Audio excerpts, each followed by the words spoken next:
Hi, this is Tom Young. I'm back in the studio here with Bob Petrelli in our continuing conversation for our re-election campaign this year. One of the things we want to talk about for people, who are considering voting for us again is fiscal issues, taxes, property taxes, what's going on financially.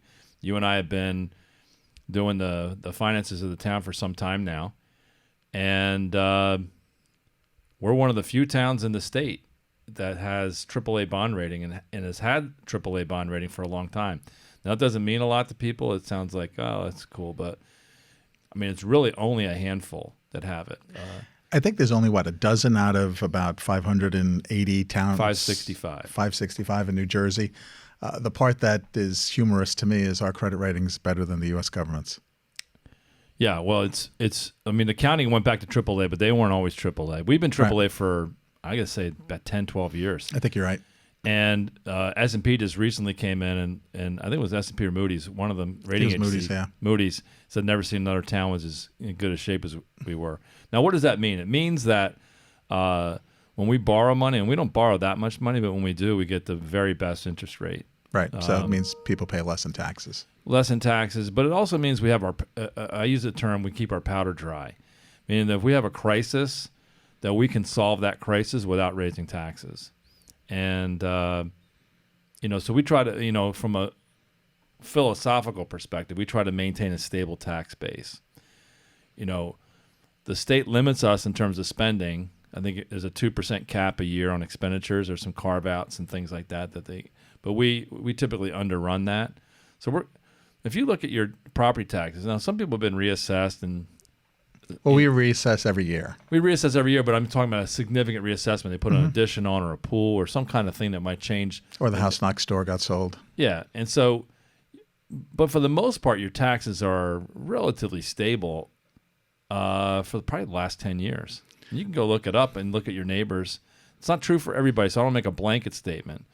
But if you look at it relative to other cost of living items, the cost of a car or other things that you spend in life, big ticket items, we're, what may be expensive relative to other states, we're pretty stable for the last 10, 20 years. Real estate taxes are, in general, just too much. But if your township piece of that is, what is it, about 1/7? 1/7 of your entire tax bill is what comes to support the fire and the Department of Public Works and the snow plowing and the potholes and the health department and the engineering and the building department and all those things that you expect from your township. What's also interesting to note is out of our piece of that huge budget, our budget is about $20 million. So we run the township, not the schools, right. Not the county, not the library. Those items are the bigger part of the pie for all of us to pay. But our little sliver totals $20 million. Of the $20 million, about 30% doesn't come from a landowner. So that was an interesting piece of data. So where does it come from? It comes from anything from building permits to police fines to energy tax receipts, things like that. So almost $6 million is not paid by the residents of the town directly through their real estate. We used to have a structure. Now, it doesn't exist anymore, but I would say, I'm going to go back, because, again, I've been doing this for a long time. I would say I'm going to go back almost 15 years. The structure of our property taxes, like when you look at your aggregate, where the money came from was a third, 30%, 30%, and then 10% miscellaneous. 30% came from property taxes. 30% came from surplus. And I'll explain surplus in a second. And the other 30% came from our grocery receipts municipal tax, which was essentially a proxy for property taxes paid for by utilities that went through our town. So the power lines and the gas lines. So, and then 10% was miscellaneous fees and stuff like that. That used to be the structure. Right. The way we created surplus was underrunning prior year budgets. Correct. So we didn't spend the money. We'd plow it back and then use it the next time, and it was sort of think of it as a balance sheet item. You're using the balance sheet and you maintain it. So that's one way to maintain a stable tax rate is to use your surplus wisely that way. What happened over time is the grocery receipts and the franchise tax that was, again, property taxes that was proxy for the utilities, started to go to Trenton and not make its way back here like it was supposed to. Funny how that happened. And so now it's a lot less than it used to be. It's minimally, it's not indexed. So it's a lot lower percentage of our, so which means that any increase that we have an increase in a macro budget. Imagine if your property taxes are only covering 30% of that budget, but if you have to eat all the increase, it feels like it's going up a lot more. Right. But, for the most part, we've been lucky that the school population has been drifting down. That's the biggest chunk of the driver of your property taxes. That's 2/3, yeah. 2/3. We're 10, 12%, something like that. And then the county's about 12, 15%. Surprisingly, the county is slightly larger than us. Yeah, it is. So they maintain roads, bridges, some of the social programs. We have a library tax. There's an open space tax. The jail. They have a jail. We don't have a jail. And the court system, right? We have a municipal court, but we cover that through fees, right, for the most part. So, anyway, but we try to preserve and we maintain. We have the budget kind of rolling now. So when we have our budget cycle, it's a very low impact. I would say it used to be a nosebleed every year.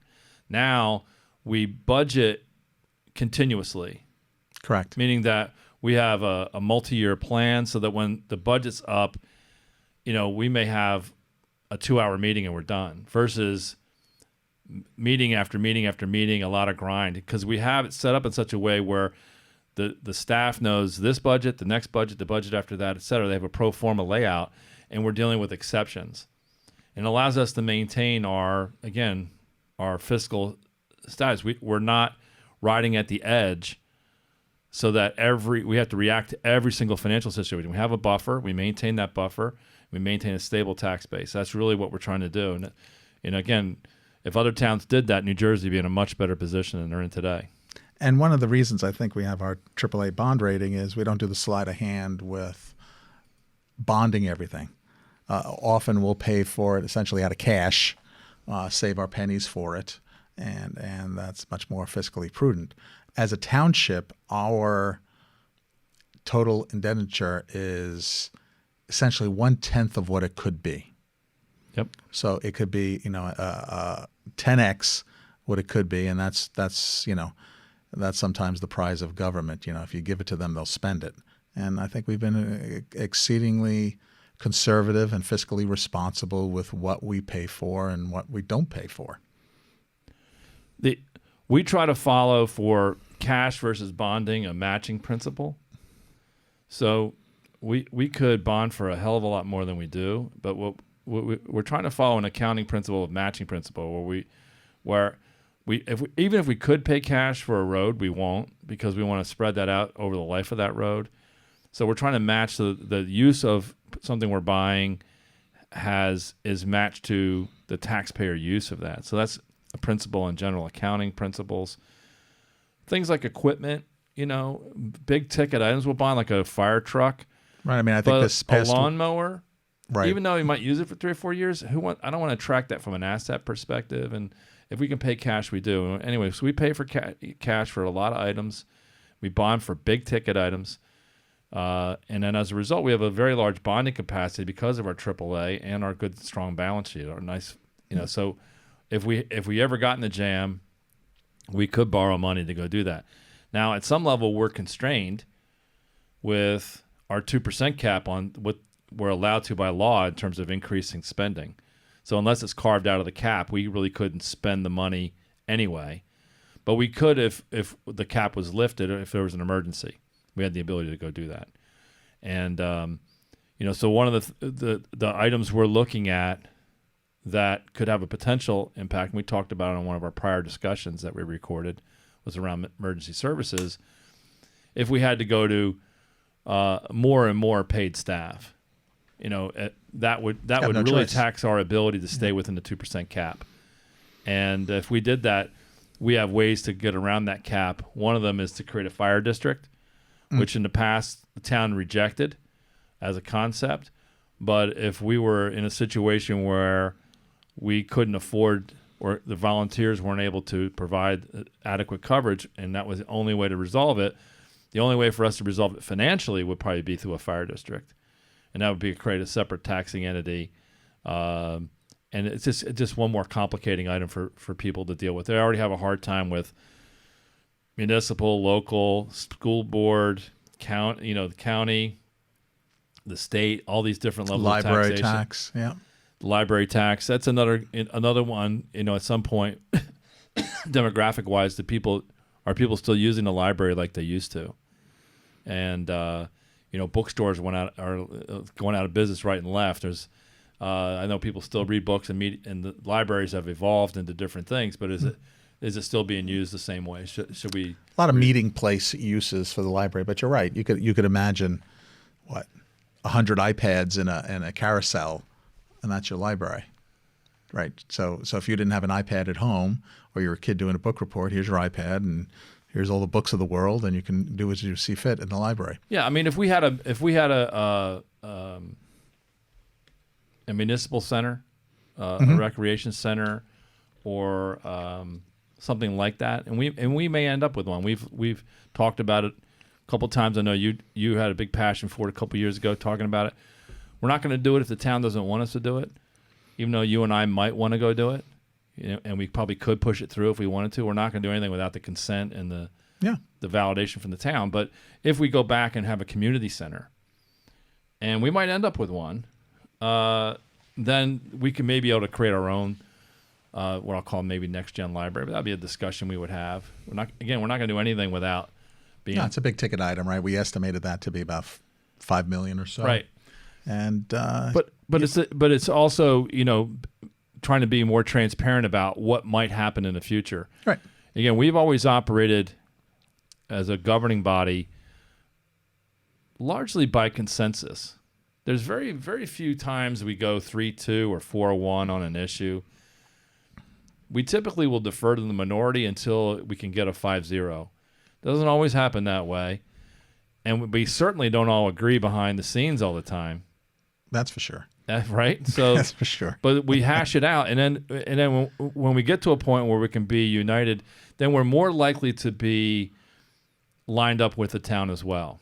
And then for big ticket items, we're going to go to the town for consent. That's why we get our budget hearings are in public, our capital discussions are in public. We talk about that. And so if we ever were to change anything around the taxing structure, now we have this issue with the open space tax, which is 5 cents. Now that went towards largely paying off a couple of big ticket items we bought that are going to be paid off in about 2 years. Kanak Farms, yeah. Kanak and Cooley and a few other big farms. We basically tapped out our fund and our ability. That's going to be paid off, and now we're going to be generating a significant amount of money each year. And then the issue really becomes, what should we do? Now, Mike Merchant is one of our in-town guys, very active on open space. Mm-hmm. He's on our open space advisory committee. And I've had a lot of conversations with him about I guess there's 3 outcomes here. One is we sunset the tax, and we say we're just not going to do it anymore. I don't think we should do that, but that's an option. I'm talking about theoretical options. The next option is we just go buy more land. The third one is we invest in the land we already have to make it more usable, more enjoyable. And you could have any combination of those 3 things. And more towards your last point of go invest in land we already have. Yeah, I think there's this sort of overlay to those 3 issues of what are we going to do with the space we have? Now, some of the properties we bought, the Kanak Farm and the Cooley property was a strategic buy. Because if we didn't do it, it'd be a bunch of homes there and taxing the whole system, et cetera, et cetera. Those big tracts of land sort of don't exist in town that are available for sale, right? So, you and I, in a half serious discussion, thought about, well, why don't we just go buy the land that all the affordable housing folks are Yeah. developing on. Well, even the great town of Branchburg doesn't have that much of a checkbook to do all that. It wouldn't change. It wouldn't change anything. It would just change where the development gets done. Because you could buy it all but one, and you'd then have to buy it all. right, and then it would be a 30-story skyscraper housing everyone, right? So that's kind of the ridiculousness you can't of buy it it all. But I think there's I have a passion for open space. I know you do. The thing that rattles around in my head is, okay, what are we going to do with the open space we have? We have parks essentially we don't use, right? We have Stala Park down in the south end of town, Right. And you get caught in this do loop every once in a while of, well, it's not in the center of town, right? So we talked about north, central, and the southern parts of town. Yep. They're not well defined, but I bet you $100 everybody would say Stala Park's in the south end of town. It's right on the border, it butts up to the river. It's a beautiful piece of land. What are we going to do with it? And what's our strategy for some of the parks and rec interleaving with open space? I think that's a part we can maybe improve on. So, you're going to buy this open space and you could just let it sit there fallow. Okay, if it's a strategic buy, I kind of get it, like K Farm. But if it's not, let's say it's 2 acres, 3 acres in the middle of somewhere, I'm not really worried about 2 houses being built in the township at this point in town. But is there something of value to that property for all the residents? Does it butt up against the river, and that would be a piece of recreation? Well, this in lies what I'll call our next big discussion around what we're going to do with the open space. I think a lot of what drove the open space policy at the end of the 90s. Christy Whitman was the governor. Yep. When they announced the state open space initiative, they did it in Branchburg at the Kanak farm. She landed in a helicopter and made a big announcement. We got a lot of matching funds and a lot of attentions for the First View property, and that's why we got the open space, and it was wildly supported by the town to go do that. But I would say underneath the political support back then, at least, was to stop suburban sprawl. Right, was to maintain some aspect of the rural character, farmland preservation, open space acquisition. And I think we were both at AT&T back then. Yeah. I think, right?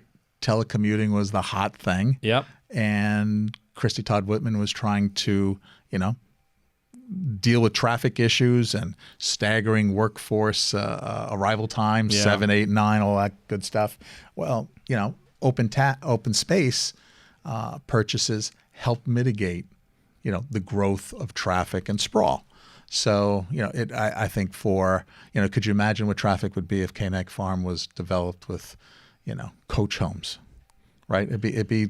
Well, we were actually there was Hovnanian was in there when we were looking at buying that 20 years ago, and there were several hundred homes going to go in there. And again, I would say we were successful as I see what we did up to about now, meaning that we were trying to stop suburban sprawl, and it's not that we stopped all development, but for the most part, our population has been flat since then. Now we're in this, what we talked about before, with the affordable housing, and now the courts are coming down on us and every other town in this area to basically forcibly rezone industrial property, any property that can be built on with housing, we have to allow it, which is why we can't buy the property to block it. Right. Because as soon as we buy something, they'll say, well, that industrial warehouse, make it housing. So unless you buy everything in town, even if you buy everything, it. I think it's Teterboro has the affordable housing issue as well. They don't have a stitch of land. There's not a blade of grass available. They literally had to rezone on top of overlay zones right, on top of storefronts and have apartments built upon them and get a developer saying they're willing to do that. Yeah. So anyway, we don't have to revisit the crazy business of affordable housing, but we will have this issue. Go back to this conversation around tax and fiscal planning. We maintain a very stable tax base. We also operate the sewer utility in town. Mm-hmm. So we operate a small utility, and that's we again Essentially pays for itself, right? Yeah, it does. It does pay for itself. We do some accounting issues between because our staff supports both, and so we'll split their time. We manage our capital because when we have to build out, we have to plan the one-time expenditures versus the recurring expenditures. Several years ago, and it had to be 10, 12 years ago, we adjusted the rate. So it's basically, I think it's $100 a unit. And then depending on how many units you have for your facility, you could have, a 1-unit home would be $400 a year. It's $100 a quarter. And, but anyway, so we operate a sewer utility along with the town municipality, and we work cooperatively with, the Board of Ed as best we can, and the county, et cetera, to make sure we have a good fiscal plan for the town and keep the property taxes where they are. Unfortunately, they're very high compared to other states. It's just the nature of New Jersey, life in New Jersey. If it can be taxed, it will be taxed. And I don't like it, but we do the best with the cards we're dealt with. And relative to the towns around us, we're in pretty good shape. Very true. So, great. All right, thanks, Bob.